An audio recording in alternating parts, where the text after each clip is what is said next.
চালকদের অসতর্কতার কারণে প্রতিনিয়ত ঘটছে যান দুর্ঘটনা। বুধবার রাতে শান্তিরবাজার মহকুমার পতিছড়ি রাতাছড়া এলাকায় টিআর 08D8468 নম্বরের একটি স্কুটি দুর্ঘটনার কবলে পড়ে। খবর পেয়ে দ্রুত ঘটনাস্থলে ছুটে যায় শান্তিরবাজার দমকল বাহিনীর কর্মীরা। দমকল কর্মীরা ঘটনাস্থল থেকে দুজনকে উদ্ধার করে শান্তিরবাজার জেলা হাসপাতালে নিয়ে যায়। সেখানে কর্তব্যরত চিকিৎসক একজনকে মৃত বলে ঘোষণা করেন। অপর একজনের অবস্থা আশঙ্কাজনক দেখে উন্নত চিকিৎসার জন্য আগরতলা জিবি হাসপাতালে স্থানান্তর করা হয়। মৃত ব্যক্তি মহানন্দ বৈষ্ণবপাড়ার বাসিন্দা বিপ্লব দেববর্মা, বয়স 26। আহতের নাম সোহেল রিয়াং, বাড়ি গুডরাং রিয়াংপাড়ায়। এই দুর্ঘটনা নিয়ে শান্তিরবাজার থানার ওসি ও শান্তিরবাজার দমকল বাহিনীর কর্মীরা জানান, প্রাথমিকভাবে ধারণা করা হচ্ছে দ্রুত গতিতে থাকার কারণে নিয়ন্ত্রণ হারিয়ে এই দুর্ঘটনাটি ঘটে।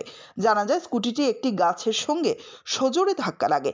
বৃহস্পতিবার শান্তিরবাজার স্থিত দক্ষিণ জেলা হাসপাতালে মৃতদেহ ময়না তদন্তের পর পরিবারের লোকজনের হাতে তুলে দেওয়া হয়।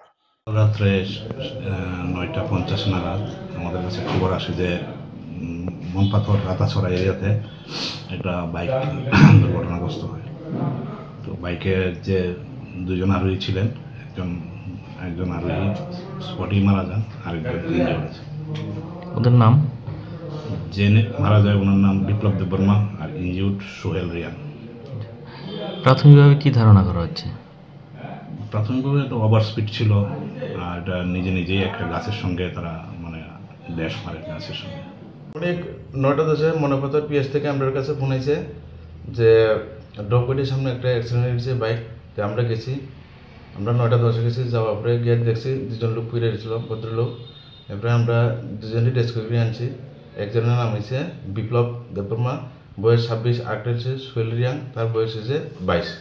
তারপরে আমরা ডিস্ট্রিক্ট হাসপাতাল শান্তিবাজারে দিয়েছি আর কি। তার মধ্যে কি কেউ মারা গেছে? না, মেইন কথা হচ্ছে আমরা তো আর ডাক্তারের কাছে হ্যান্ডওভার করার পরে ডাক্তারই খুঁজে যাওয়ার পরে তো হ্যান্ডওভার করে আমরা আই করছি। আপনারা পরবর্তী সময় কি জানছেন? আমরা পরবর্তী সময় অনেকজনের মুখে শুনছি যে বিপ্লব দেববর্মা বলে মারা গেছে। প্রাথমিক অনুমান কি করা হইতেছে যে কেমনে অ্যাক্সিডেন্টটা হইতে পারে? না, অ্যাক্সিডেন্টটা তো পিএস যেটা হইল ওভার স্পিডে আসলো, তার লগে তো অন্য কোনো গাড়িটা পাওয়া গেছে না, তারা বাইকেই জঙ্গলে ঢুকে গেছে। তো আমরা হেঁটেই তুলে আনছি। এটা কি মুখোমুখি সংঘর্ষ হয়েছে না কি? না, তারা একলাই। Bureau report, CNN TV।